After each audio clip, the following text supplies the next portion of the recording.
이번에는 이서구 정치평론가와 함께 관련 내용 자세히 짚어보도록 하겠습니다. 안녕하십니까? 안녕하세요. 네, 자 먼저 지금 현장 화면이 들어와 있는데요. 화면 네. 보고 얘기를 나눠보도록 하겠습니다. 네. 자, 감사원장 임명동의안 심사를 위한 인사청문회 지금 의원들이 몇 명이 지금 자리를 하고 있는데요.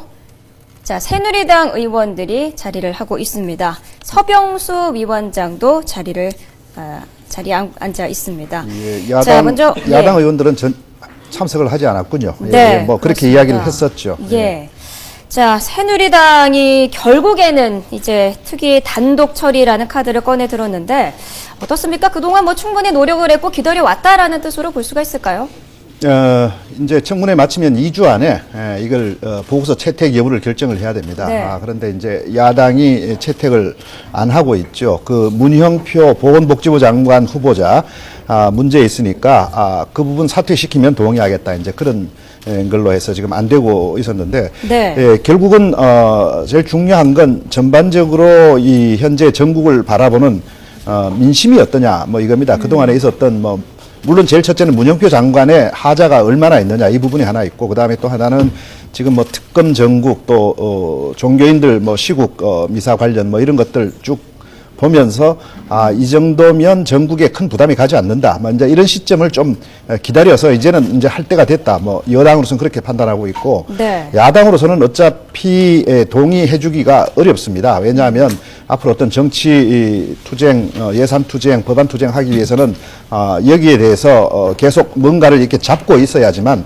투쟁 동력을 하나 가지고 있는 셈이거든요. 그래서 어떻게 보면 예고된 겁니다. 여당은 좀 기다렸다가 처리 어차피 해야 될 것이고 야당은 어쨌든 동의를 안 해주고 이렇게 해서 야당은 야당대로 그걸 또 하나의 그 고리로 삼아서 다른 투쟁과 연계시키는 것이고 네. 여당은 운영을 국정 운영을 해야 되니까 어쨌든 처리를 할 수밖에 없고 뭐 어떻게 보면 예고된 수순이다 이렇게 보겠습니다. 특위위원이 모두 13명이지 않습니까? 예, 그 중에서 새누리당 의원이 7명이기 때문에 과반을 넘습니다. 그래서 예. 사실 오늘 이 단독 처리가 가능한 상황인데 어떻게 예상을 하십니까? 예, 뭐 단독 처리하리라 봅니다. 왜냐하면 이거 한다고 국회 임명이 끝난 게 아니고 그다음에 이제 국회 본회의에서 국회의장이 직권 상정하는 게 남았습니다. 네. 왜냐하면 민주당이 동의하면 합의해서 상정이 되는데 민주당이 동의를 안 할 게 뭐 거의 확실하기 때문에 네. 또 하나의 절차가 또 남았습니다. 그렇기 때문에 뭐 이거는 1단계 조치를 끝내야지 그다음 조치를 할 수 있는 차원이기 때문에 오늘 뭐 무조건 통과를 시키지 않을까 이렇게 봅니다. 네, 알겠습니다. 자, 지금 자리에 최창렬 교수도 나와 계신데요. 자, 안녕하십니까? 네, 안녕하세요. 네, 지금 그 화면을 잠깐 봤는데 오늘 그 처리는 어떻게 예상을 하십니까? 지금 뭐 이제 그 인사청문회는 이제 통과가 아직 안 됐지만 네. 오늘 일단 뭐 지금 말씀하셨습니다만 과반이 넘으니까 청문 보고서 채택을 하고 네. 본회의로 이제 상정을 하겠죠. 이제 문제는 이제 강창희 의장이 이걸 과연 직권상정할 것이냐의 문제예요. 네. 근데 이제 이 부분은 이제 강창희 국회의장에게 상당히 부담을 덜어주겠다 의도도 좀 있는 것 같아요. 새누리당으로서는. 지금 강창희 국회의장 같은 경우에는 이런 과정을 거친다면 직권 상정은 아니다라는. 그러니까 이제 뜻이지 않습니까? 인사청문 보고서가 어쨌든 야당이 동의하지 않았습니다만 채택이 된다면 네. 그것은 직권상정으로 안 볼 수도 있는 겁니다. 그렇기 때문에 네. 그런 면에서 강창희 의장이 부담은 적다 하더라도 현재 아직도 이제 강창희 의장은 여야가 합의해라. 그 네. 본회의 상정을 합의해서 해라 이런 얘기거든요. 네. 근데 지금 직권상정이라는 게 법적으로 국회법상 하자는 없습니다만 그리고 국회 선진화법에 뭐 적대된 것도 아니에요. 문제 이제 지난 이제 김원기 의장부터 쭉 보면요. 김원기 의장, 임채정 의장, 김영호 의장을 쭉 보면 직권상정이 6번인가 7번인가 있었어요. 네. 근데 그때 이제 인사에 관련된 직권상정이 아직 한 번도 없었거든요. 아마 거기에 대해서 강창희 의장이 상당한 부담을 느낄 겁니다. 아마. 네. 근데 새누리당은 계속 이제 강창희 의장에게 압박을 하고 있고 문제가 지금 야당도요. 저는 좀 지적을 하고 싶은 게 감사원장과 지금 문영표 보건복지부 장관 후보자를 연계시키고 있는 거거든요. 임명을요.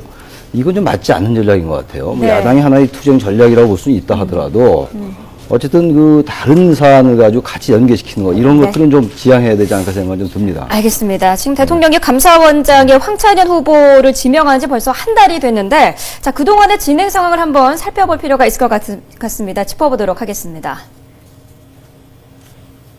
네, 지난달 25일 박근혜 대통령 황찬현 서울중앙지방법원장을 감사원장 후보자로 지명을 합니다. 외풍 논란으로 양건 전 감사원장이 자리에서 물러난 지 2달 만이었죠. 당시 청와대 입장을 들어보겠습니다.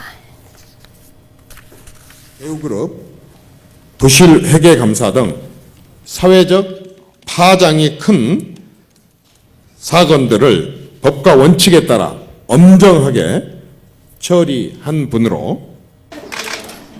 네, 그리고 지난 10일이었죠. 감사원장 후보자에 대한 인사청문회가 열리는데요. 당시 상황도 한번 들어보도록 하겠습니다. 검증 자료가 200여 개가 넘는데 그때 제출했을 텐데 왜 우리가 요구하는 자료엔 제출하지 않는가? 어느 정도 시간이 필요합니까? 전번 약속한 것처럼 은행 문이 열면 은행문 지금 열었잖아요. 어떻게 돼서 병역을 면제 받을 때만 0.5로 되는지 여기에 대해서 답변해 보십시오. 제가 신성한 국방 업무를 어떤 이유든 불구하고 이행을 못한 것은 국민들께 매우 송구스럽게 생각을 하고 있고, 학연 또 지연에 의한 편중 인사다 이런 비판이 있었는데 정치적 중립성을 확보할 자신이 있습니까? 굳은 의지로서 중립성과 독립성, 외풍에 대해서 버팀하게 되도록 하겠습니다. 네, 지난 20일 감사원장 후보자 임명 동의안과 야당이 요구하는 법무부 장관 해임안을 함께 상정하는 것으로 여야가 합의를 이루는가 했는데요. 어떤 안건을 먼저 상정할지를 두고 여야의 입장이 엇갈리면서 결국 이날도 결론을 내지 못했습니다. 자, 이렇게 해서 오늘 상황까지 왔는데요. 자, 평론가 분들과 계속 얘기를 나눠보도록 하겠습니다. 자, 그 민주당도 사실 여러 가지 방법을 지금 생각하고 있을 것 같아요. 민주당이 할 수 있는 방법은 어떤 게 있습니까? 제가 앞서 말씀드린 대로 그리고 지금 뭐 최평론가 이야기한 대로 이걸 감사원장 동의안을 이 복지부 장관 후보자의 임명 동의하고 연계하는 건 좀 네. 무리가 따릅니다. 문영표 장관 후보자가 문제가 있다면 그거 하나만 가지고 이야기를 해야 되는데 네. 그걸 가지고 이제 그 감사원장 동의안 연계한다는 건 그건 무리가 따르는 것이고 그 자체가 지금 어떤 정치적인 어떤 목적에서 하는 것이다. 왜냐하면 이번 인사청문회에서 뭐 특별한 하자, 뭐 약간의 이런 것들은 있지만 뭐 평소 있었던 청문회에 비해서 그렇게 큰 하자가 나타난 건 아니기 때문에 네. 그냥 이 임명하는데 큰 무리가 없습니다.